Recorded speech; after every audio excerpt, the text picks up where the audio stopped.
la primera semana, las primeras 3 semanas de su curso, hemos agotado todo lo que era las drogas del sistema nervioso central. Hemos abordado todo el sistema nervioso central, las drogas principales que usamos nosotros en nuestra vida cotidiana, ¿no? En nuestro devenir de práctica privada y todo eso. Posteriormente hemos hablado de drogas para el asma, drogas un misceláneo y los AINES, ¿no? Que son tan importantes, las drogas más utilizadas a nivel, digamos, mundial, ¿no? Los AINES son quizás la droga más recetada y más utilizada actualmente. Y para finalmente hablar de drogas relacionadas a los AINES, como son las antigotosos y los antirreumáticos.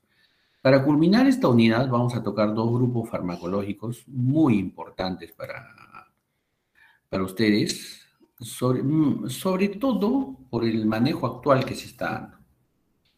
Los fármacos antiagregantes, anticoagulantes, fibrinolíticos, se utilizan sobre todo en el área de prevención, ya no tanto como tratamiento. Vamos a ver una parte de tratamiento, es cierto, pero se utilizan más como preventivos, debido al aumento, al entorno que vivimos, al tipo de dieta que tenemos, a nuestro envejecimiento natural, al tipo de envejecimiento que estamos teniendo actualmente y al que tratamos de evitar, es que se ha hecho muy prevalente nuestras enfermedades cardiovasculares, nuestras enfermedades, los infartos, las anginas de pecho, ¿no? Los mismos problemas cerebrales con ACV, trombóticos, ¿no? Entonces, todo esto tenemos que tratar de evitar una complicación a nuestros pacientes, ¿no? Son enfermedades que están ya en boga actualmente, ¿no? Que tenemos que evitarlas. Lo mejor es la prevención, ¿no? ¿Y cuál es la prevención? La prevención es los estilos de vida que estamos tratando de adquirir. Bueno, ya mi generación creo que la perdió, pero la suya creo que está tratando de adquirirlo, ¿no? Este tipo de estilos de vida saludables, ¿no? Dietas, ejercicios, ¿no? Toda esta situación para evitar tener alguno de estos, algún tipo o agravar algún tipo de estas patologías que se nos presentan. Bien, entonces los fármacos anticoagulantes, como les digo, más los usamos como preventivos que como tratamiento. Y ustedes mismos dirán, pero ¿cuándo los vamos a usar? ¿Cuándo los vamos a ver? Cuando seamos médicos generales. Los van a ver, no tienen idea de cuánto tiempo los van a ver. Como les digo, la medicina está cambiando totalmente, ¿no? Está cambiando. Y estos medicamentos se usan constantemente, y ustedes van a tener que saber por lo menos orientar a sus pacientes qué es lo que están tomando, cómo lo están tomando, ¿no? Para comenzar a hablar sobre anticoagulación, sobre anticoagulantes, tenemos que recordar rápidamente nomás lo que es la hemostasia. Vamos después a hablar sobre antiagregantes plaquetarios, anticoagulantes y vamos a hablar sobre fibrinolíticos. Pero para acordarnos nosotros qué se agrega, qué coagula, qué es la fibrina, vamos a hacer un pequeño repaso. Entonces, la hemostasia, como hemos visto, vamos a hablar sobre agregación plaquetaria, sobre la cascada de la coagulación y sobre la fibrinolisis, ¿no? Entonces, la hemostasia normal, la hemostasia que nosotros normalmente tenemos primero, tenemos una anticoagulación fisiológica, es decir, existen sustancias en nuestro torrente sanguíneo que evitan la coagulación normalmente. Primero, que el endotelio de nuestros vasos sanguíneos es una capa lisa, tersa, tersura le llaman esta característica, ¿ya? Del endotelio de nuestros vasos sanguíneos. Entonces, los glóbulos rojos, las plaquetas, los glóbulos blancos, todo lo hemos visto en fisiología, al circular por estos vasos sanguíneos, al circular, no van a tener ninguna alteración y entonces van circulando normalmente. Incluso ustedes saben que cuando pasamos por los capilares sanguíneos, los glóbulos rojos pasan en fila india con sus factores de coagulación, con sus plaquetitas, van pasando en fila india porque los glóbulos rojos son más grandecitos, ¿no? 7 nanómetros. Y el capilar creo que mide 9 micrómetros, ¿no? 7 micrómetros prácticamente igualitos, son del mismo tamaño. Entonces van pasando en fila india y pasa todo eso. Y no se coagula, no se coagula, ¿no?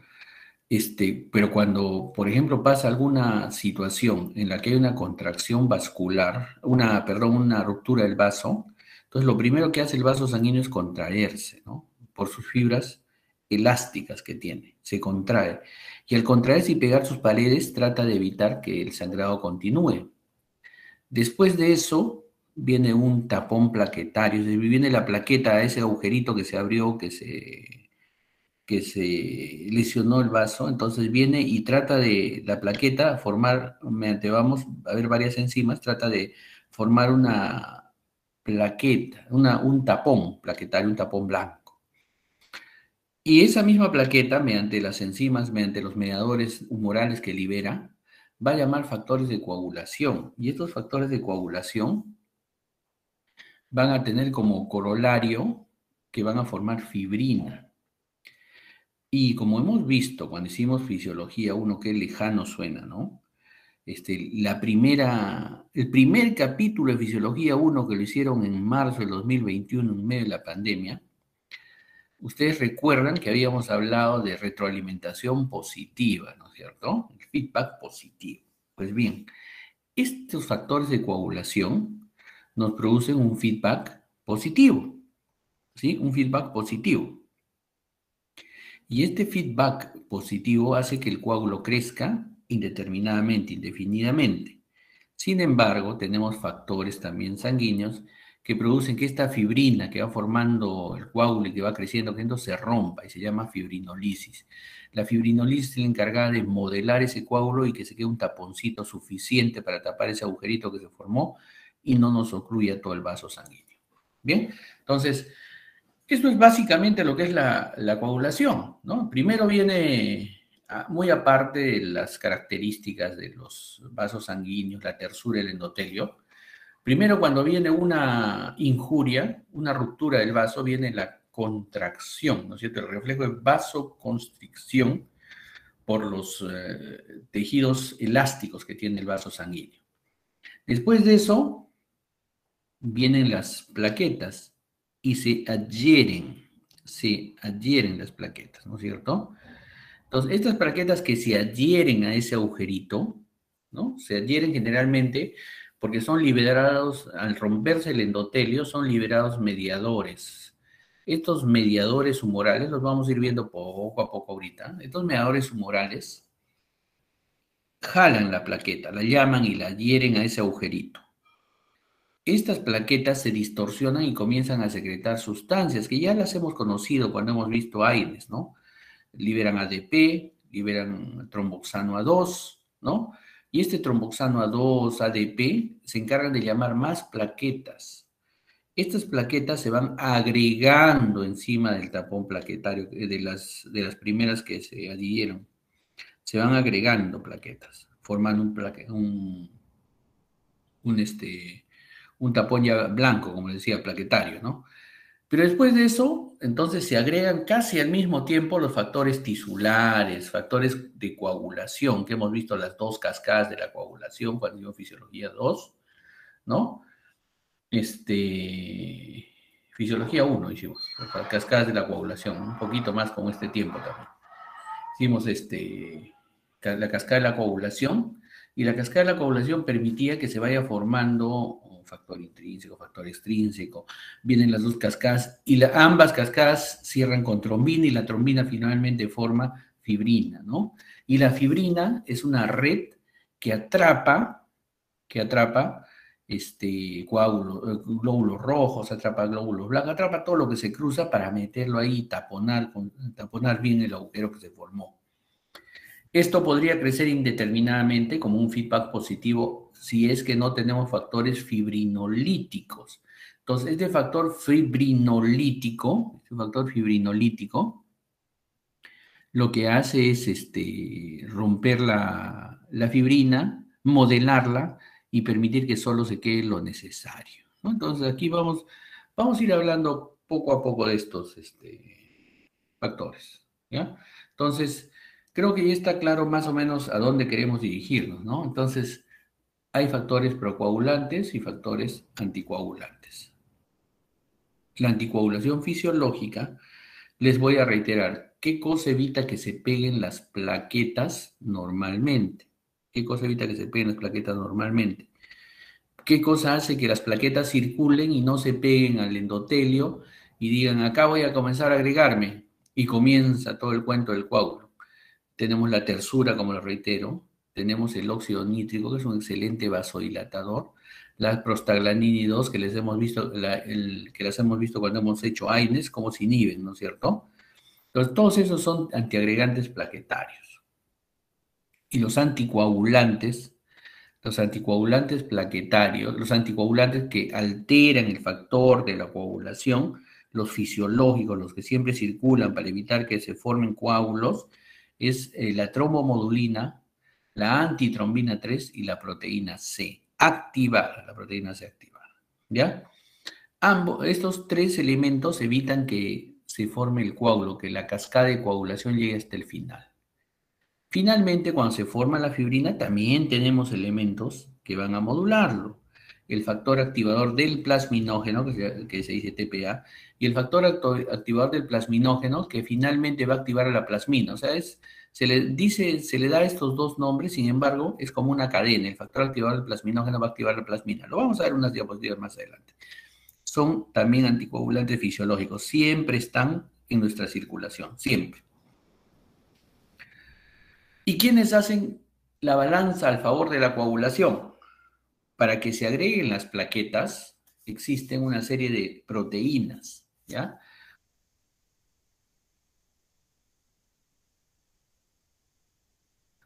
Viene el más de todos estos factores, que se llama el factor de von Willebrand. Es el factor más estudiado que tenemos, ¿sí? El factor de von Willebrand. Y tenemos un grupo proteico, un grupo proteico,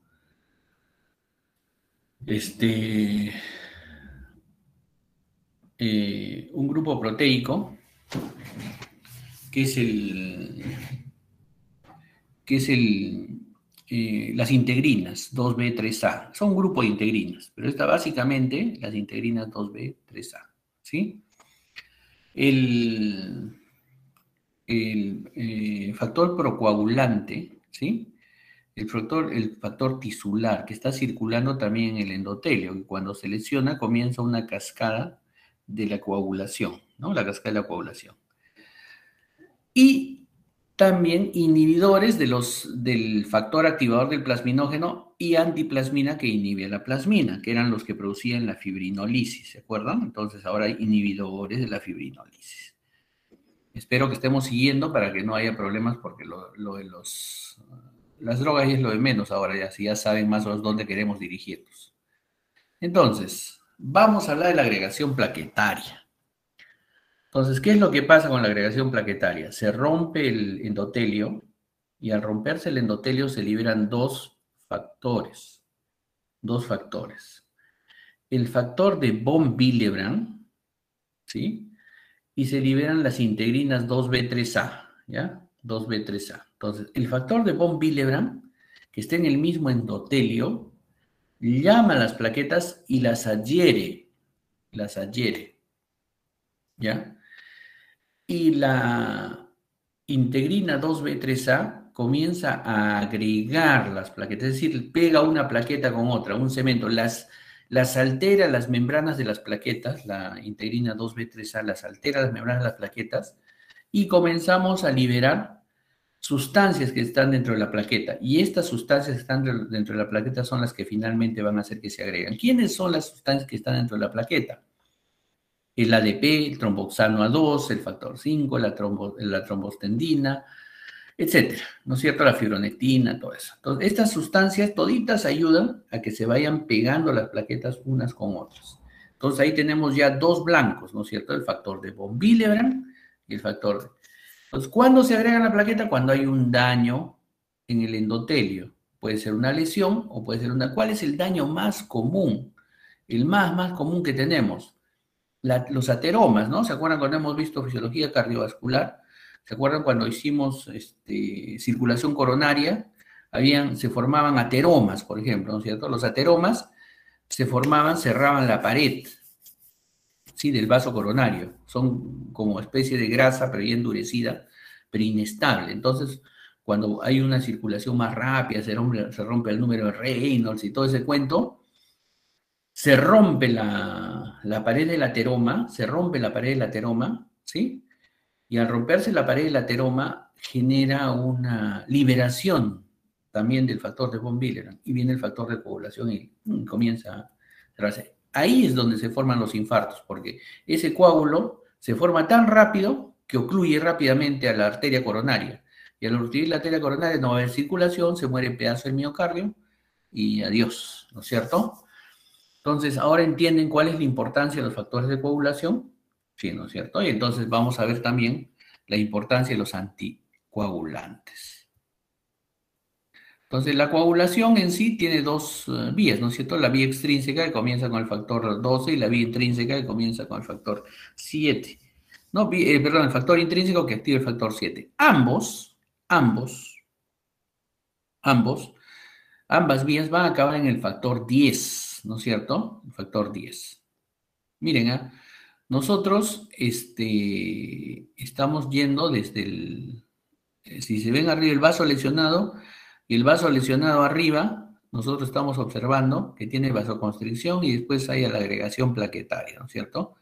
Esta agregación plaquetaria va a comenzar a trabajar al mismo tiempo, ya cuando se van agregando, activan las cascadas de la coagulación. Y la cascada de la coagulación va a acabar en factor 10. Ese factor 10 va a actuar la protrombina la convierte en trombina, por eso se ve trombina activada. ¿Sí?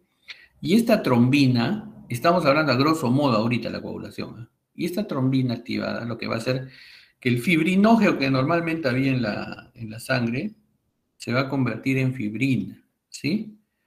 Entonces, y esta fibrina, ¿sí? Se va a volver fibrina estable, va a formar un coágulo.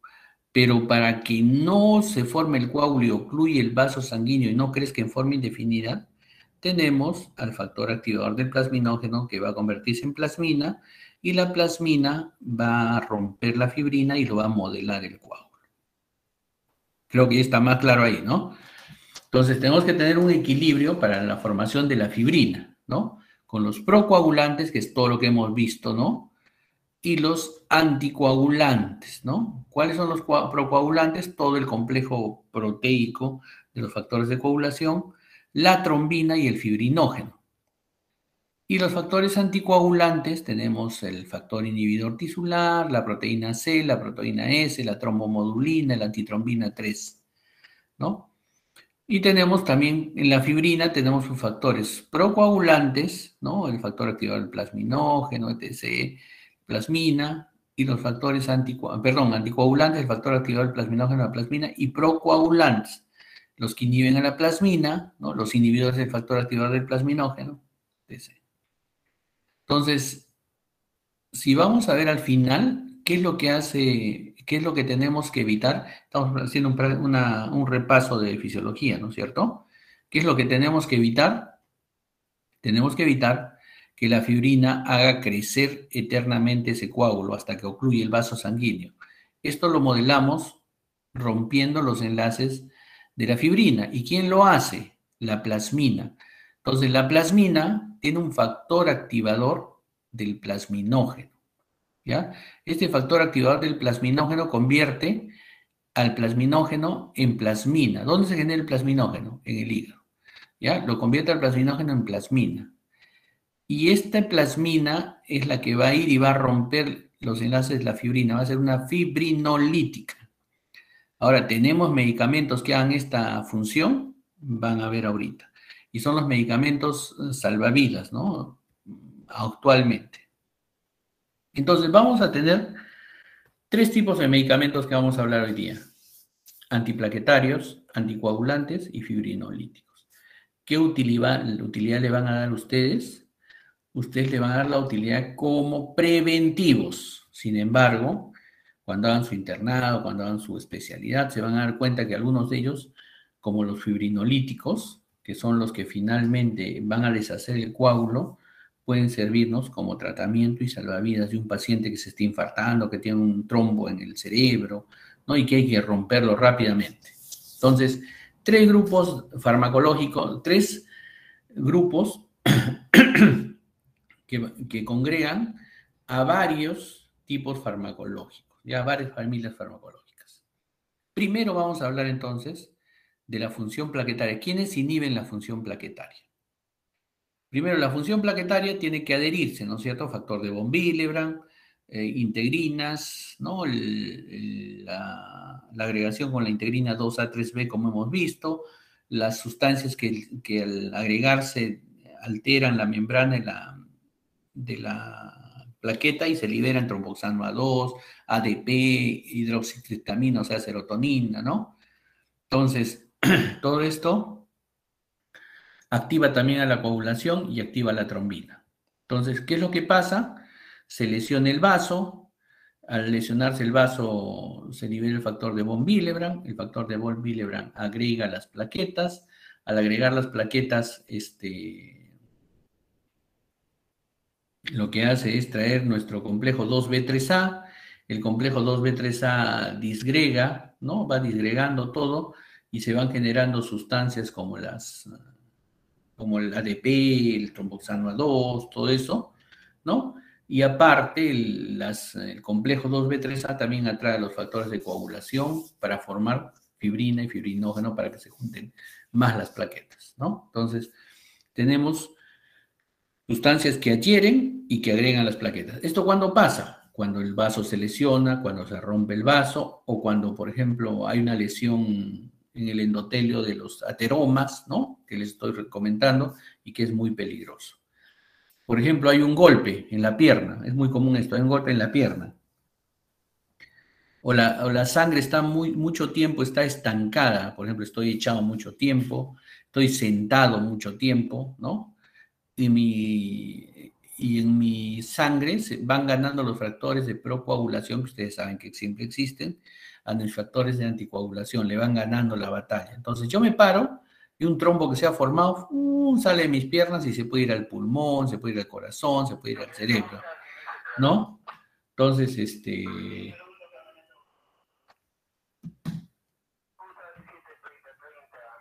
¿ya?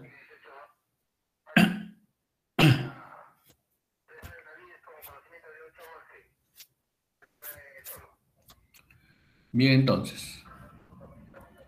Y entonces aquí los fármacos que afectan el tapón plaquetario. Vamos entonces a ver quiénes van a disminuir la formación del tapón plaquetario. Antiadherentes y antiagregantes. ¿Ya? Antiadherentes plaquetarios y antiagregantes plaquetarios. ¿Qué son antiadherentes? Los que evitan que se pegue la plaqueta a la lesión endotelial. ¿Qué son antiagregantes? Que evitan que vaya creciendo las plaquetas una sobre otra.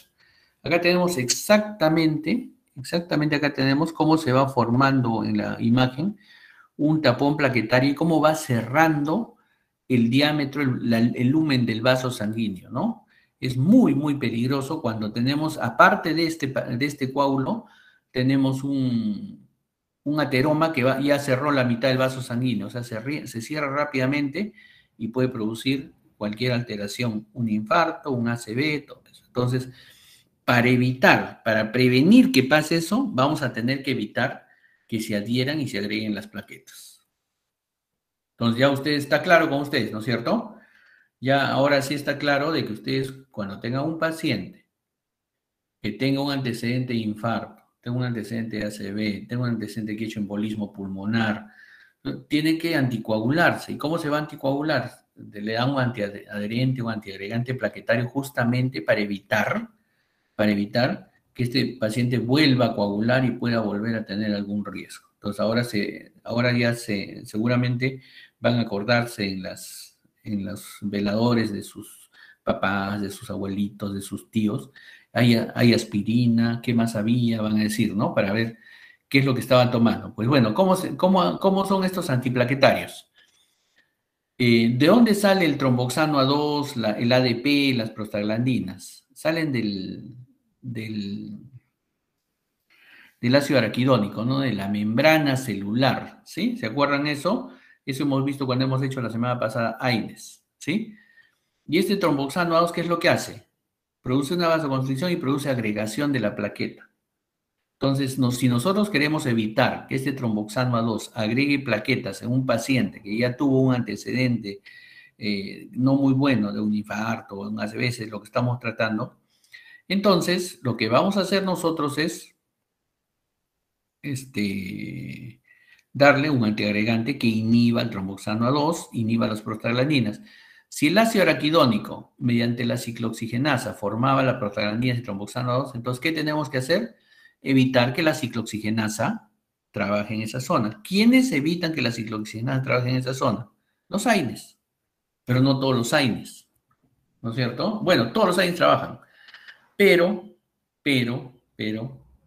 los que más trabajan son la aspirina, no el ácido acetilsalicílico, que recuerden que hicimos un acápite que se unía en forma irreversible a la plaqueta y evitaba justamente que se genere esta sustancia. En cambio, los otros AINES viven 2-3 días y se liberan de la plaqueta. En cambio, la aspirina vive los 7 días pegada en la plaqueta hasta que se muere la plaqueta y se va con su aspirina, ¿no? Entonces hay que darle un tratamiento permanente a esa persona porque evita de que se adhieran plaquetas. Es un antiagregante plaquetario. Para evitar una recaída en estos pacientes que han tenido ya un antecedente o que tienen el riesgo de un antecedente. Por ejemplo, tenemos un paciente que tiene angina, nunca ha tenido un infarto, tiene angina, o sea, dolor de pecho, no puede respirar, el corazón no está bien, ¿no? Entonces, tiene una angina y hay que darle un tratamiento para evitar que en algún momento nos haga un infarto. Entonces, preventivo, le doy su antiagregante plaquetario. ¿Ya? ¿Qué otra manera de trabajar tenemos con estos? Evitar la agregación, el complejo 2B3A, vamos a verlo ahorita. Finalmente, evitar los mecanismos de modulación, ¿no es cierto? Inhibir la fosfodiesterasa para que va a alterar el AMP ciclo, el GMP cíclico dentro de la plaqueta para evitar justamente que se disgregue, que la plaqueta se altere y se liberen el tromboxano, el ADP, todo eso. ¿Ya? Entonces, los más comunes ahí son la prostaciclina y el diperiamol, que lo vamos a ver en esta partecita de la clase. Entonces, antiagregantes. Creo que ya les he hecho una suficiente introducción fisiológica y ahora solamente vienen los medicamentos. ¿Qué antiagregantes? Es decir, ¿quiénes van a evitar que las plaquetas se peguen unos con otros mediante su tromboxano, ADP, todo eso? ¿Quiénes? El ácido acetil salicílico, ¿no? El ácido acetil salicílico que se va a tomar, que se pega permanentemente a la plaqueta vive 7 a 10 días, entonces el ácido acetil salicílico evita que en esos 7 a 10 días que vive esa plaqueta se agregue a otra plaqueta, ¿no? Si le tomas en forma permanente, entonces las plaquetas ya no van a agregarse unas con otras y la sangre va a circular sin coagular permanentemente, ¿no? Puedes darle en pacientes cardíacos, en pacientes cerebrovasculares, ¿no? Etc. Los antiagregantes plaquetarios. ¿Qué son antiagregantes plaquetarios? ¿No? Los antiagregantes plaquetarios son aquellos que no solamente evitan la prostaglandina, evitan los tromboxanos, sino también vamos a ver algunos que inhiben al ADP, ¿no? El ADP, los gránulos de ADP que producen agregación plaquetaria. Vamos a ver otros que inhiben a la proteína 2B3A, la integrina 2B3A, que son las que agregan las plaquetas unas con otras. Y finalmente vamos a un inhibidor de la fosfodiesterasa que evita la formación de AMP cíclico y evita como segundo mensajero que se destabilice la membrana de la plaqueta, el dipiridamol, ¿ya? Entonces, ya hablamos del ácido acetil salicílico, vamos a hablar de las tienopidirinas que inhiben al ADP. Estas tienopidirinas que inhiben al ADP se absorben por vía oral, están actualmente muy en boga, mejoran cuando se dan por vía con alimentos, ¿no? Se unen a las proteínas, solo 1% se elimina por la orina. Tienen algunos efectos colaterales como náuseas, vómitos, neutropenias, etc. De estas dos, el clopidogrel, que es el que más usamos, ha demostrado menos efectos colaterales. ¿Cuál es el problema? Su efecto puede ser muy similar a la aspirina, porque si inhibe el ADP, el otro inhibe el tromboxano, entonces evitan la agregación plaquetaria. Pero el clopidogrel ha demostrado un poco más de efecto en esto, Sin embargo, su costo nos hace un poco más inalcanzable. Ahora, la aspirina, para hacerles un acápite, nomás esto no deberían saberlo ustedes, pero bueno, quiero hacerles un acápite. La aspirina para el dolor, tomamos nosotros 500 miligramos, ¿no? Y nos produce mucho ardor epigástrico, gastritis, como vimos, que es un efecto colateral. Sin embargo, 500 cada 12 o 500 cada 8 tomamos de aspirina, ¿no? Sin embargo, como antiagregante plaquetario, solo se toma 100 miligramos por día de aspirina, 100 miligramos por día de aspirina. Entonces, los efectos colaterales son muy bajos. El clopidogrel, como les digo, inhibe el ADP, igual a ticlodipina, son unas tienopiridinas. Ahora, los inhibidores de la integrina 2B3A son más bien anticuerpos mononucleares, ¿no es cierto? Son pedazos de moléculas, son drogas mucho más caras, ¿no? Acicimab, tirofiban, ¿no? Que son los que hay acá en el Perú. Entonces, los usamos, sí, con medicamentos muy especiales los usamos, con síndromes coronarios agudos, angioplastías, ¿no? No se utilizan a largo plazo generalmente. Ya tú comienzas el tratamiento, un par de meses, se estabiliza el paciente y le cambias por una tienopiridina, un ácido acetilsalicílico. ¿Sí? Entonces son fragmentos, ¿sí? Son fragmentos de anticuerpos. Son proteínicos menos el tirofiban que es no peptídico, ¿no? Entonces, ¿existe en nuestro país? Sí, existen en nuestro país, ¿ya? Inhibidores de integrina 2B, 3A, evitan la agregación plaquetaria. El dipiridamol es un inhibidor de la fosfodiesterasa para evitar que el AMP cíclico estabilice la membrana, ¿sí? Se da por vía oral, igual que todo el resto de medicamentos, inhibe pues al final el ADP, ¿no es cierto? Y, y es un buen antiagregante que no lo usamos mucho actualmente, pero sí es un buen antiagregante. Finalmente, ¿qué nos espera del antiagregante plaquetario? Primero, queremos inhibir a los receptores de tromboxano A2 en la plaqueta. Eso todavía estamos un poco lejos. Pero sí, como antiagregante plaquetario, queremos como tratamiento preventivo darle aspirina y un spray con óxido nítrico, que ya se está... Ustedes saben que el óxido nítrico se genera en el endotelio, ¿no es cierto? Es un excelente vasodilatador, pero su tiempo de vida media solo es 6 segundos.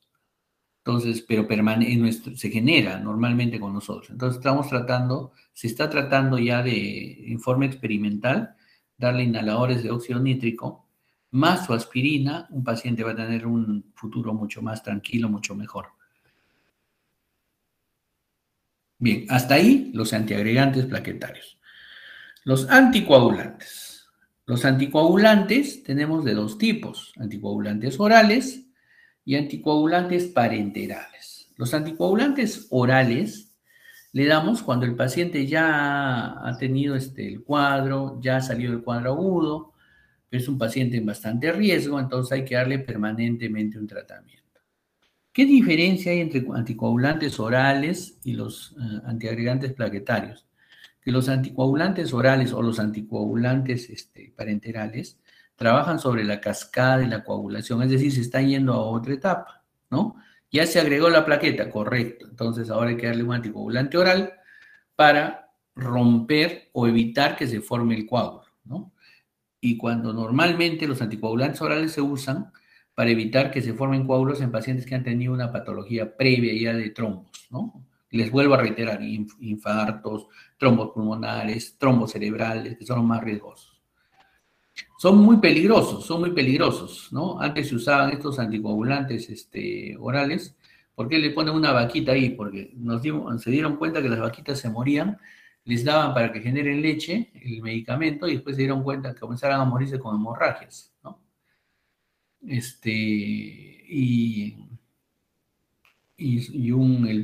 primer intento de suicidio con warfarina sobrevivió, ¿no? Solamente que comenzó a hacer hemorragias masivas, y ahí se comenzaron a dar cuenta. ¿Qué les hablo? Esto de mediados del siglo XX, ¿eh? No es tan lejos. ¿Dónde actúa la warfarina sódica? Que ya la estamos usando, está en retirada, ya la estamos usando poco. Es un poco riesgosa, produce mucha malformación congénita, pero nos ha servido muchos años. Es un inhibidor de la vitamina K.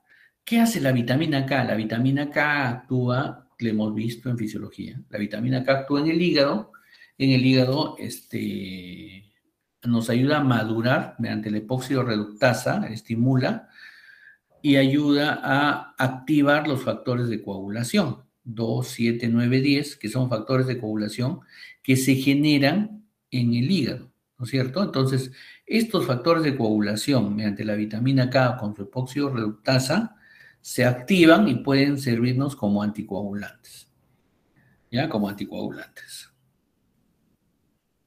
Entonces, como esta es una... Perdón. La vitamina K lo que hace es lo que hace es activar, lo que hace es desactivar los factores coagulantes, perdón, es un procoagulante la vitamina, es al revés. La vitamina K es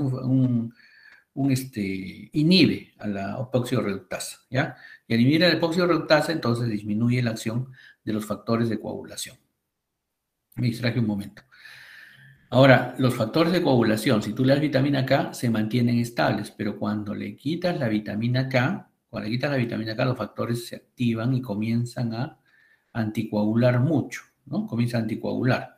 Entonces nosotros, la warfarina lo que hace es inhibir la acción de la vitamina K, y al inhibir la acción de la vitamina K, los factores anticoagulantes comienzan a actuar, ¿no? Comienzan a actuar. El 2, el 7, el 9, el 10. Se da una vida media larga, 30 horas, ¿sí? Hay que darle una vía, por vía oral, se absorbe muy bien, pero hay que titular muy bien la dosis, porque como es una dosis oral, muchas veces se comienza a pasar la dosis y comienza a hacer demasiada anticoagulación al paciente. ¿Cómo lo monitorizamos esto? Con el índice normal randomizado, es el INR, ¿ya? O el tiempo de protrombina. ¿Por qué el tiempo de protrombina? Porque lo que pasa es que como inhibe el factor 2 es la trombina, ¿no es cierto? ¿Sí? Entonces nosotros tenemos que tener un referente de la trombina, que es finalmente el que nos va a dar la luz de cómo va yendo la anticoagulación. Si se prolonga demasiado, hay que bajar la cantidad de warfarina. Si disminuye demasiado, hay que aumentar la cantidad de warfarina. Lo que tenemos es que tratar de mantener una anticoagulación adecuada sin poner en riesgo al paciente. Entonces, los factores de coagulación activados, que se activan, ¿no es cierto? Que se activan cuando no hay, no hay este elemento, se activan, tiene una vida media casi de 60 horas el factor 2 activado, ¿sí? Entonces, nosotros tenemos que tratar de, si vamos a inhibir estos factores, cuando vamos a tratar de que la vitamina K evite que se activen mucho estos factores, ¿no? Entonces, tenemos que tratar de inhibir en el hígado. Sin embargo, los factores anticoagulantes ya liberados van a seguir vivos. Esos no los vamos a poder evitar. Entonces, más o menos el tiempo que demora la vitamina K en actuar para evitar una anticoagulación es 60 horas, 72 horas, 3 días, ¿ya? O sea, tienes que ponerle a un paciente 3 días de vitamina K para disminuir el efecto de los anticoagulantes. ¿Con qué aumenta el efecto de la vitamina K? ¿Con qué aumenta el efecto, perdón, de la warfarina? Cuando le das aspirina y todas las drogas que inhiben las enzimas que la metabolizan, cimetina, sulfonamidas, fenitoína, quienes disminuyen la acción de la warfarina, es decir, la metaboliza más rápido, todas las que trabajan sobre el hígado y estimulan al sistema SIP, barbitúrico, soramazepina, etc., la vitamina K misma. Entonces, ¿qué otras cosas hace la warfarina? La warfarina produce sangrados excesivos.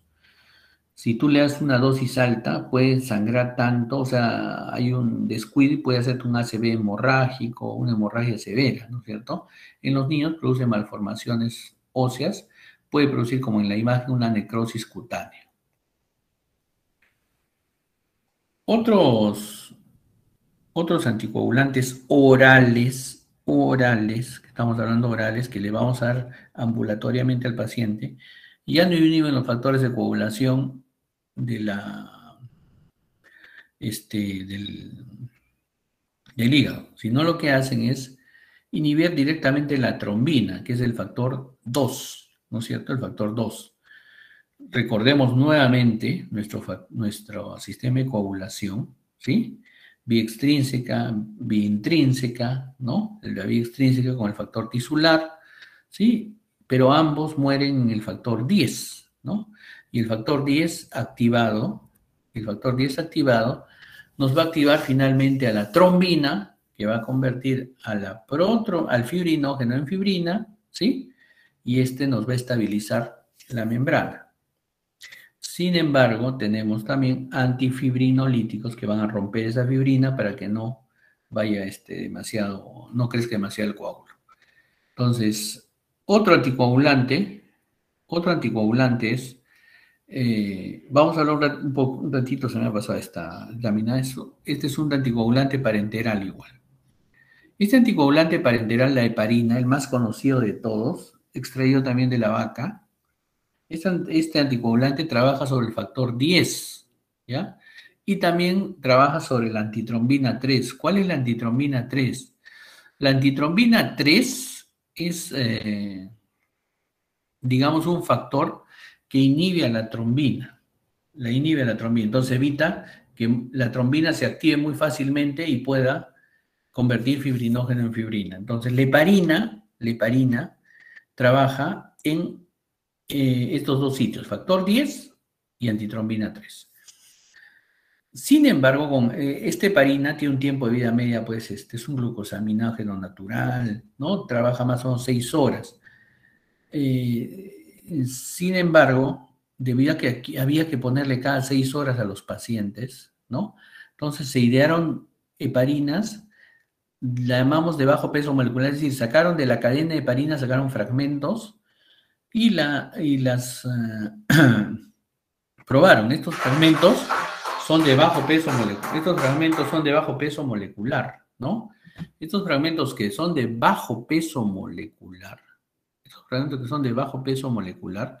entonces se probaron que trabajaban cada 12 horas o cada 24 horas. Entonces son un manejo mucho mejor, mucho más fácil para el paciente, para que pueda hacer ambulatoriamente colocarse.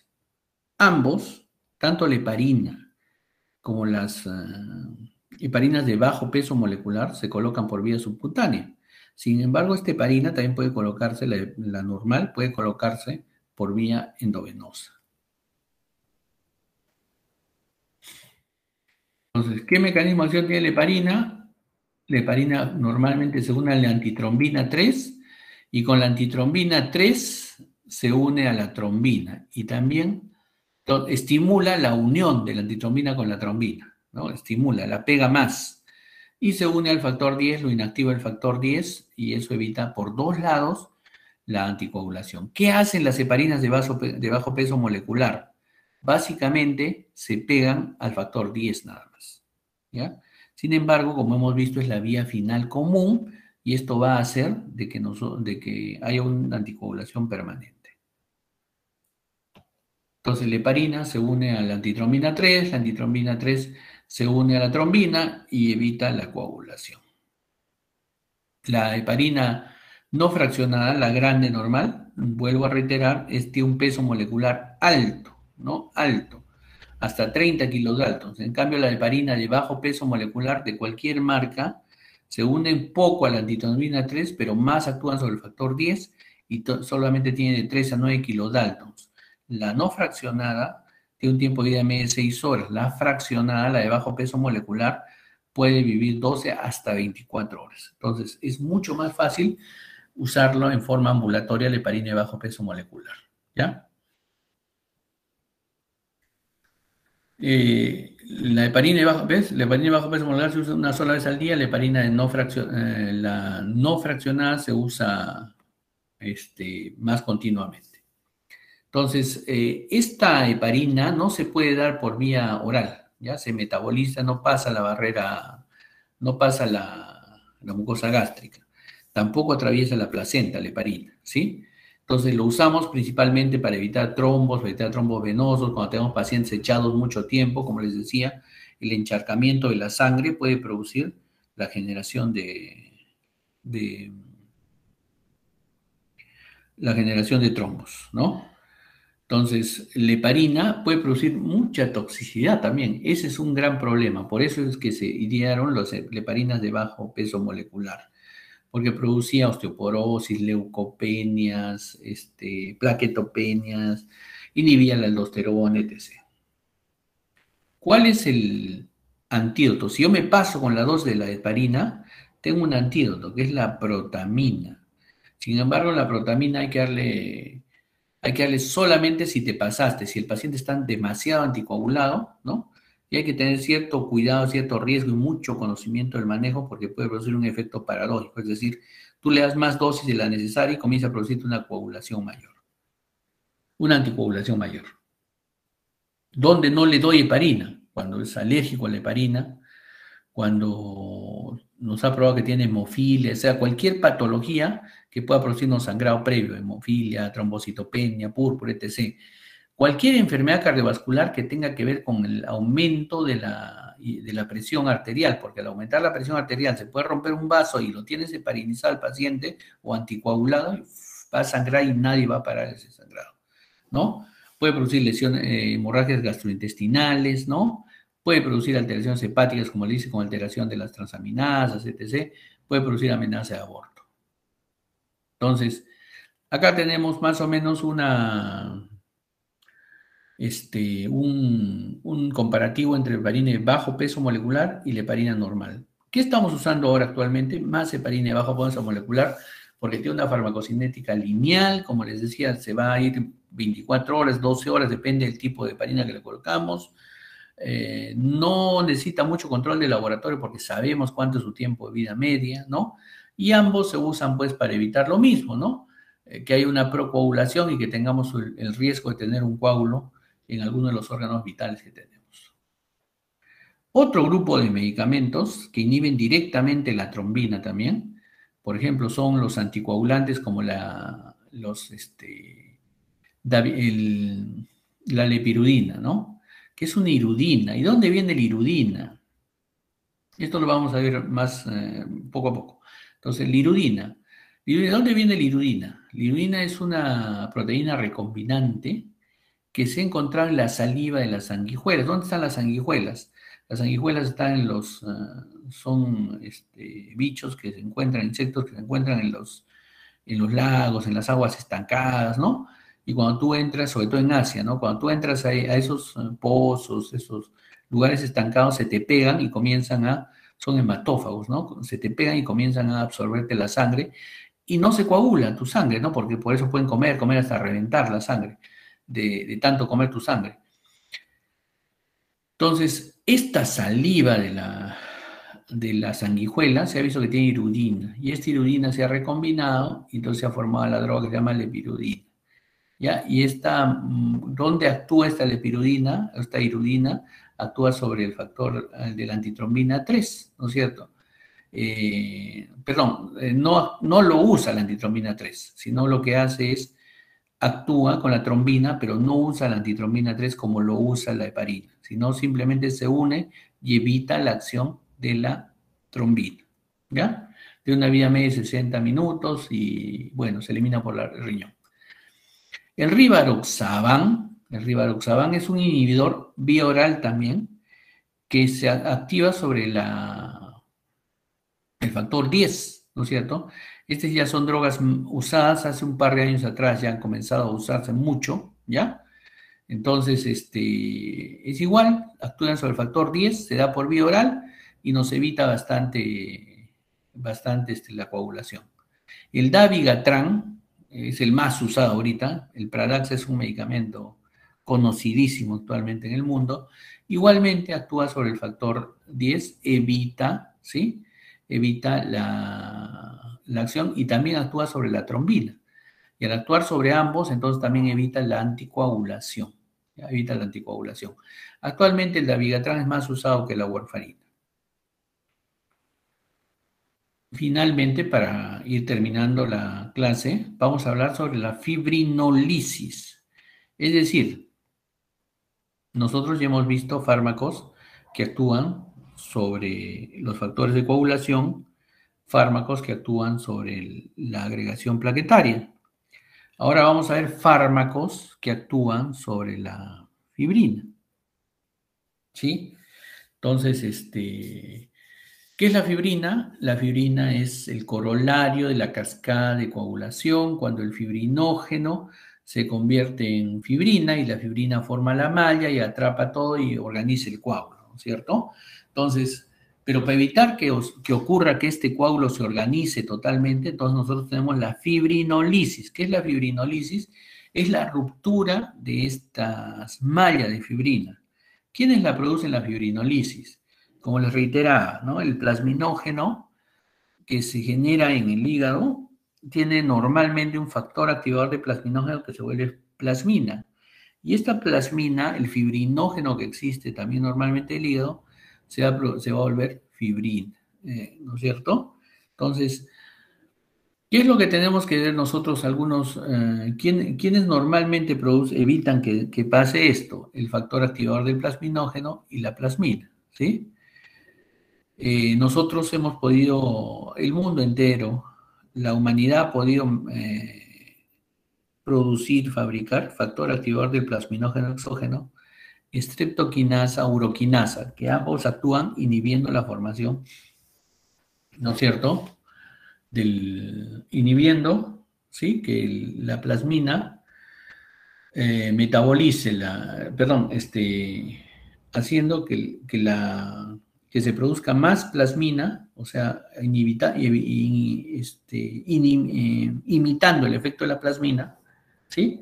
Para producir fibrinolisis, para romper el coágulo. Entonces nosotros lo que hacemos es, si damos factor activador del plasminógeno, vamos a tener más plasmina y esta plasmina va a romper la malla de fibrina. Si nosotros le damos estreptokinasa, uroquinasa, que son drogas análogas a esto, igual vamos a producir la ruptura, ¿no? De las mallas de la fibrina por la plasmina, haciendo el efecto de la plasmina.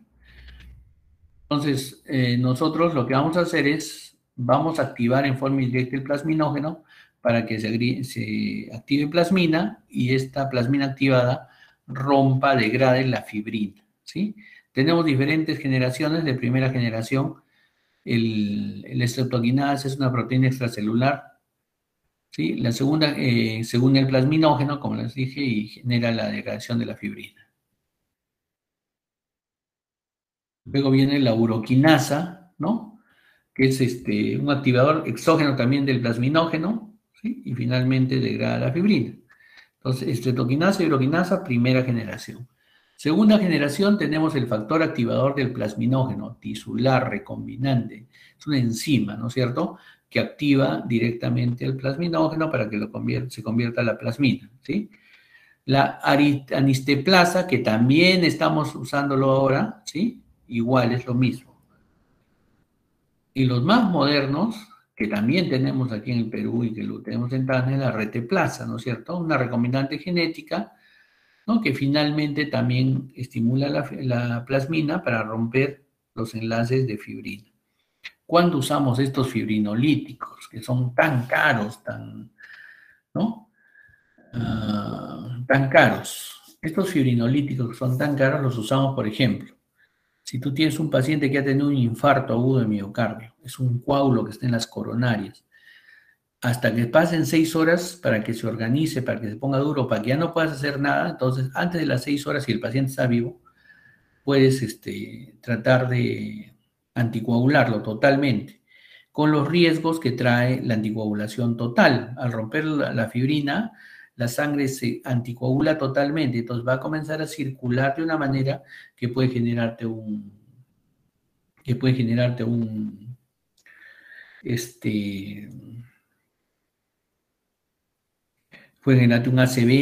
ACV hemorrágico, es decir, un accidente en el cerebro hemorrágico.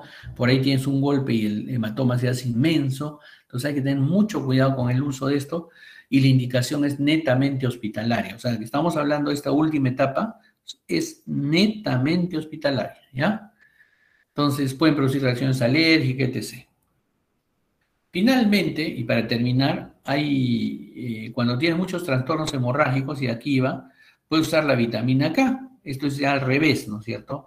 Ya no quiero anticoagular, ahora tengo un trastorno hemorrágico y necesito estimular la formación, ¿no?, de factores de anticoagulación. Y entonces, para estimular la formación de factores de anticoagulación, dijimos que la warfarina inhibía la vitamina K y no permitía que se formen factores de coagulación, ¿no? Bueno, aquí nosotros con la vitamina K vamos a estimular la formación de los factores de coagulación que son dependientes de vitamina K en el hígado.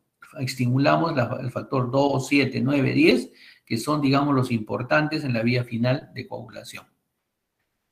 Hay otros fármacos que estabilizan a la fibrina, y evitan que se vayan rompiendo los enlaces de fibrina. En algunas patologías, sobre todo en las septicemias, por ejemplo, nosotros tenemos una alteración en la cual se va, digamos, consumiendo los factores de coagulación a un ritmo altísimo. Y entonces el paciente comienza a hacer hemorragias. Y para evitar que se rompan todos los coagulitos que están ocurriendo, las lesiones, ¿no?, o se consuma todo eso, entonces vamos a tratar de evitar que la fibrina se consuma, le damos un antifibrinolítico. Es decir, evita inhibe la plasmina para que la plasmina no produzca fibrinolisis. ¿Quiénes hacen esto? El ácido epsilon aminocaproico, el ácido tranexámico y la protinina, ¿no? Muy usados actualmente. Si ustedes buscan una revista, el más usado de todos, el ácido tranexámico, lo usan para todo. Sin embargo, tenemos ciertas reticencias.